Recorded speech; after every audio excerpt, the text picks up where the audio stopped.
ನಮಸ್ಕಾರ ವೀಕ್ಷಕರೇ, welcome to ನಮಸ್ತೆ ಇಂಡಿಯಾ ಕುಕಿಂಗ್ ಚಾನಲ್. ಇವತ್ತು ನಮ್ಮ ಚಾನಲ್ನಲ್ಲಿ ಏಡಿ ಮಸಾಲ ಮಾಡೋದು ಹೇಗೆ ಅನ್ನೋದನ್ನು ನೋಡೋಣ.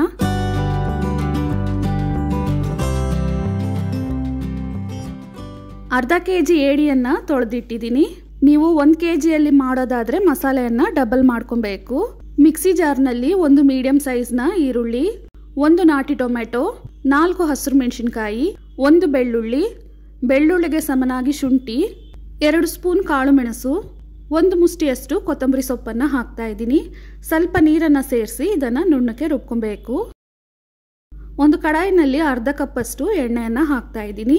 ಎಣ್ಣೆ ಬಿಸಿಯಾಗಿದ್ದ ತಕ್ಷಣ ರುಬ್ಬಿರುವ ಮಸಾಲೆಯನ್ನು ಹಾಕಿ 1 ನಿಮಿಷ ಬಾಡಿಸ್ಬೇಕು.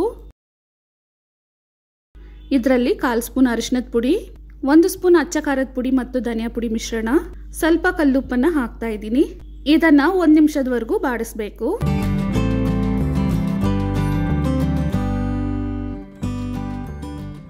ಇವಾಗ ಏಡಿಯನ್ನು ಹಾಕ್ತಾ ಇದ್ದೀನಿ.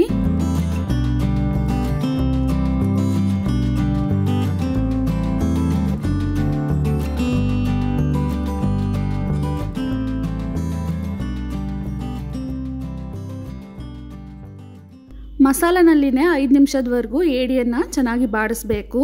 ಸ್ಟವ್ ಅನ್ನು ಲೋ ಫ್ಲೇಮ್ನಲ್ಲೇ ಇಟ್ಟು ಇದನ್ನು ಬಾಡಿಸ್ತಾ ಇದ್ದೀನಿ.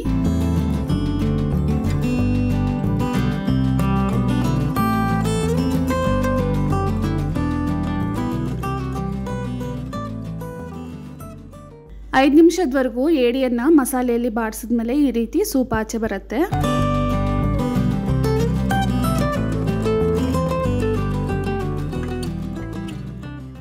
ಇವಾಗ ಏಡಿ ಮುಳುಗೋ ಅಷ್ಟು ನೀರನ್ನು ಹಾಕ್ತಾ ಇದ್ದೀನಿ.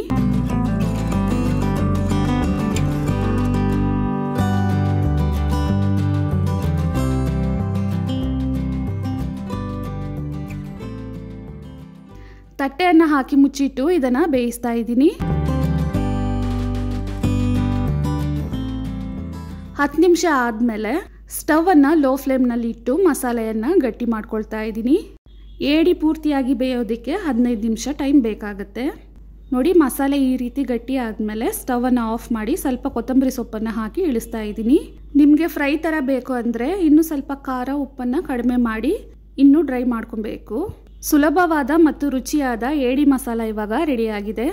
ವೀಕ್ಷಕರೇ, ಈ ವಿಡಿಯೋ ನಿಮಗೆ ಇಷ್ಟ ಆಗಿದ್ದರೆ ನಮ್ಮ ಚಾನಲನ್ನು ಲೈಕ್ ಮತ್ತು ಸಬ್ಸ್ಕ್ರೈಬ್ ಮಾಡಿ. ಧನ್ಯವಾದಗಳು.